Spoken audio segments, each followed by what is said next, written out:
speaker has actually bootstrapped several companies from inception to maturity, which is very interesting in its own. But he's also the co-founder and managing partner of KrowdMentor and the co-founder of Blockchain Investor Consortium. And I would like to invite to the stage Brad YASAR. Hello, everyone. Shalom, Tel Aviv. I'm excited to be here.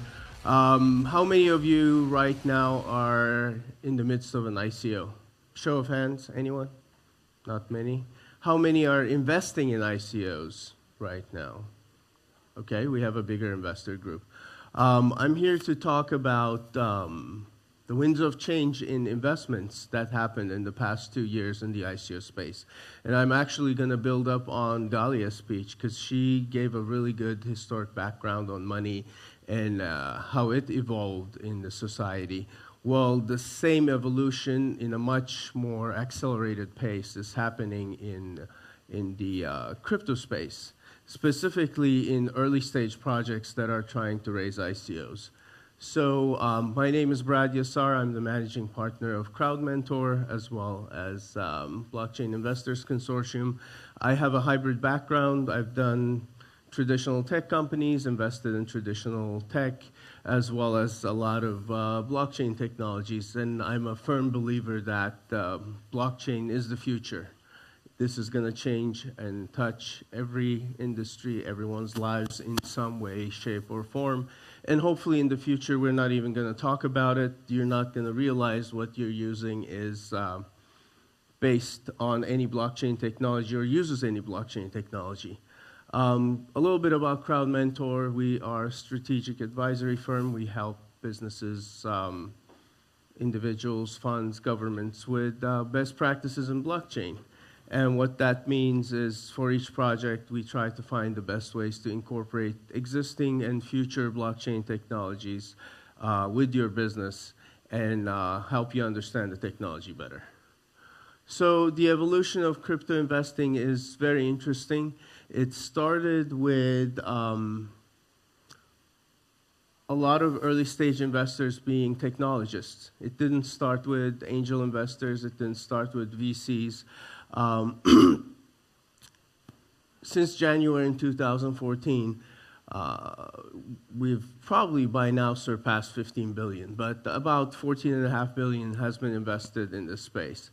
And as far as I can identify, there are 3 different types of investors that have come so far into the space. And the early investors look very different from the ones that came later on. I like this graphic because this is a summary of pretty much all the ICOs that have happened, but this is even more interesting because it shows you the velocity in the space of projects coming to life, going live, raising funds. So if you watch up until mid-2017, you're going to see very few activity compared to what happens, especially mid-summer of 2017. So let's look at that, and we'll talk about different types of investors and what you want to do if you want to keep investing in ICOs. This is where it starts getting interesting. This is where Bancor happened, EOS, and as you can see, the velocity is going to increase considerably. So if you see, most of the activity just happened in the past 12 months. For all of you thinking, am I too late? You're still early. Early stage investors in the space, like I said, were technologists. These people invested in the space because they believed in the mission, vision of goals of the projects. They wanted to make a change, and they saw Bitcoin and Ethereum early on as an opportunity. And these are not your typical investors right now. So the next generation of investors, the people who made their fortunes in Bitcoin and Ethereum, wanted to diversify. So the next generation of investors still had technologists. They still had the investors who want to do impact investing. However, the success of those people also brought on board early stage angel and VC investments. So all the outliers who were investing still in technology, but not necessarily in ICOs or TGs, started taking notice of what's going on in the crypto space and seeing the results of early ICOs, they started saying, why am I not in this space?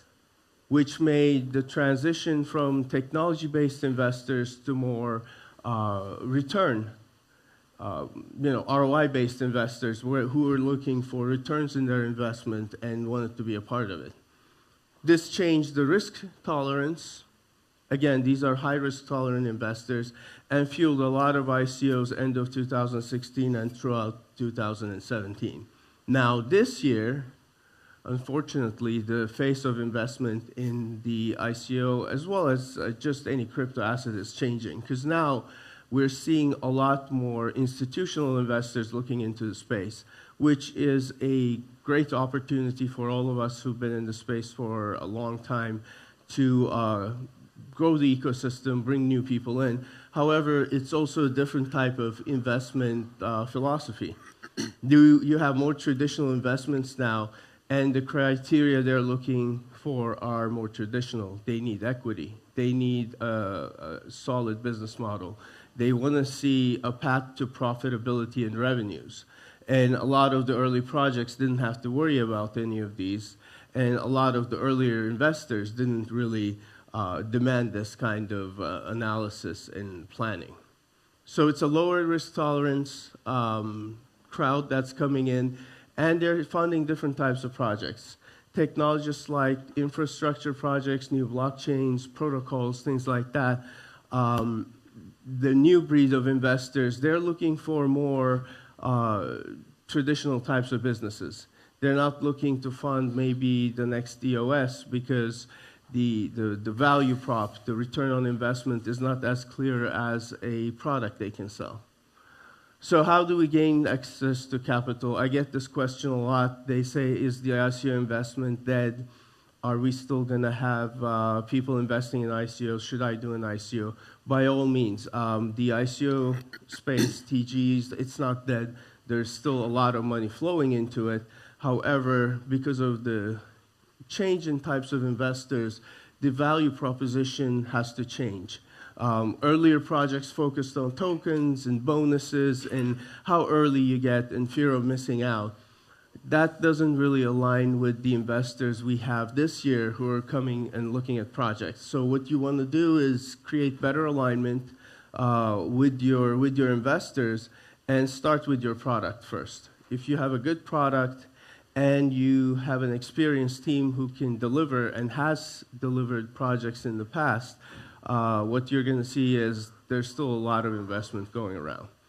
The timing on investment has changed as well.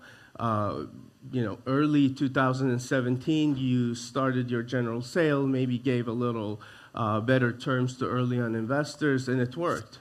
Well, it does not work anymore. Now, it's a much complicated strategy because you do want to take some seed investment and potentially consider giving up some equity in your company so that you're aligning with the different type of investors who may be looking at your projects.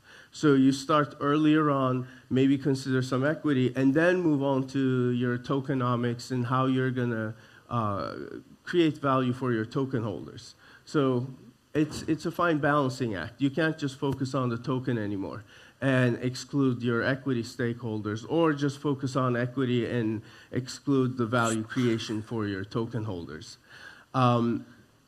My one recommendation, having been a traditional investor who made the switch to crypto, is that think about the revenue model. If you have no idea who's going to use your product, unless you're a nonprofit project, unless you're a platform, unless this is not something that's going to drive your business, if you start with the revenue, you're going to get more interest in your project than just starting with your tokenomics and talking about how your tokens are going to return 10,000x, because that's not the reality. It's not going to happen that quickly or at all. And if you have a solid business model and you show long-term value to your investors, it's a much easier sell. So understanding the type of investment that's going to come into your ICO, or if you're an investor, the type of investor you want to be is key to investing in any crypto asset, whether already listed and actively trading or ICO stage this year. That's it for my presentation. Thank you so much.